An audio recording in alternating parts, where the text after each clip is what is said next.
Hello! ఈరోజు మనం ఒక ఒళ్ళు గగురుపడిచే మిస్టరీని డీకోడ్ చేయబోతున్నాం. అదే రామపురం మిస్టరీ. ఒకవైపు మోడర్న్ ఇంటర్నెట్ పిచ్చి, మరోవైపు ఎప్పట్నుంచో ఉన్న ఒక భయంకరమైన శాపం. ఇవి రెండూ ఢీకుంటే ఎలాంటి దారుణం జరుగుతుందో ఈ కేసు మనకు కళ్ళ కట్టినట్టు చూపిస్తుంది. అసలు 2022 అక్టోబర్లో ఆ వెలిగొండ అడవుల్లో ఏం జరిగింది?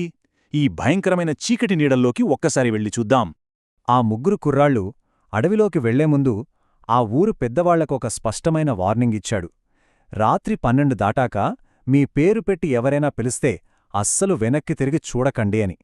వినడానికి ఏదో హారర్ సినిమాలో డైలాగ్లా అనిపించొచ్చు, కాని ఈ ఒక్క మాటే ఆ రాత్రి వాళ్లు ఎదుర్కోబోయే ఆ పారానార్మల్ హారర్కి ఒక పునామి వేసిందని చెప్పాలి.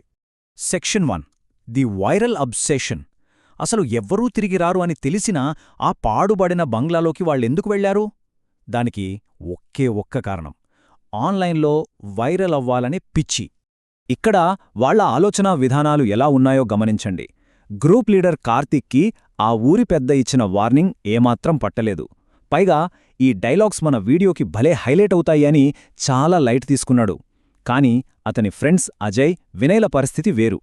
వాళ్లకు లోపల భయంగానే ఉన్నా వీడియో ఎక్కడ వైరల్ అవుతుందో అన్న ఒకే ఒక్క అత్యాశతో వాడి వెంట వెళ్లారు. ఇంటర్నెట్లో ఫేమస్ అవ్వాలనే ఆరాటం కళ్ళెదురుగా ఉన్న ప్రాణాపాయాన్ని ఎలా మరుగున పడేసిందో దీన్ని బట్టి మనకు స్పష్టంగా అర్థమవుతుంది.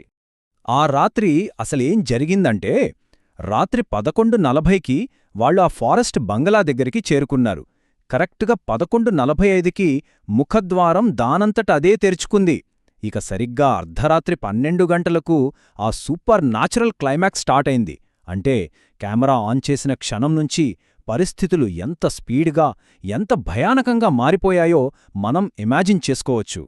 రికవరీ చేసిన ఫుటేజ్లో ఆ బంగ్లా లోపల వాతావరణం చూస్తే ఎవ్వరికైనా చెమటలు పట్టాల్సిందే. పగిలిపోయిన కిటికీలు, తలుపుల మీద ఎండిపోయిన రక్తంలాంటి మరకలు, గుండెలు పిండేసేంత బరువైన నిశ్శబ్దం, దానికి తోడు లోపల రక్తం గడ్డకట్టేంత చలి, పైగా వాటంతటా అవే తరుచుకుంటున్న తలుపులు. ఇదొక classic and extremely dangerous paranormal సీన్ని మన కళ్ల ముందుంచుతుంది. గ్రౌండ్ ఫ్లోర్లోకి వెళ్లగానే వాళ్లకొక విచిత్రమైన దృశ్యం కనిపించింది. గోడమీదొక పాత ఫ్యామిలీ ఫోటో ఉంది. కాకపోతే అందులో ఉన్న వ్యక్తులందరి కళ్ల దగ్గర మందపాటి నల్లటి గీతలతో దారుణంగా కొట్టివేసుంది. జస్ట్ ఆలోచించండి, ఈ చిన్న డీటెయిల్ పై అంతస్తులో వాళ్లకోసం వెయిట్ చేస్తున్న ఆ ఎంటిటీ ఎంత భయంకరంగా ఉండబోతోందో పరోక్షంగా హింటిచ్చిందన్నమాట. ఇప్పుడు ఆ రామాపురం శాపం వెనుక ఉన్న రూల్స్ ఏంటో లాజికల్గా చూద్దాం. రూల్ నంబర్ 1, అర్ధరాత్రి తర్వాత ఆ ఇంట్లోకి అడుగుపెట్టడం.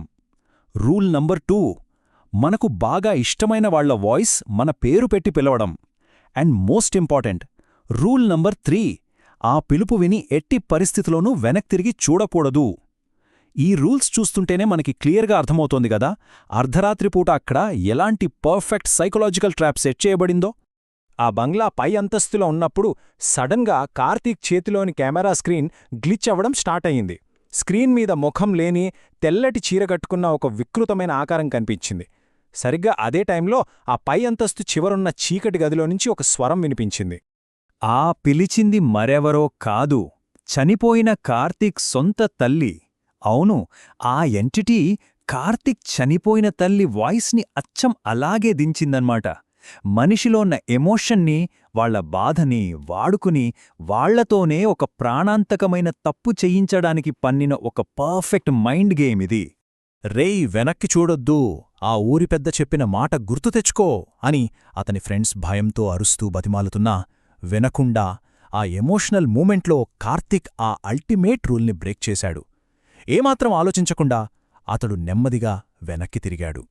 అలా వెనక్కి తిరిగిన మరుక్షణం కెమెరా కింద పడిపోవడానికి ముందు రికార్డైన విజువల్స్ నిజంగా షాకింగ్. ఆ ఆకారం కాళ్లు నేలను తాకకుండా గాలిలో తేల్తూ ఉంది.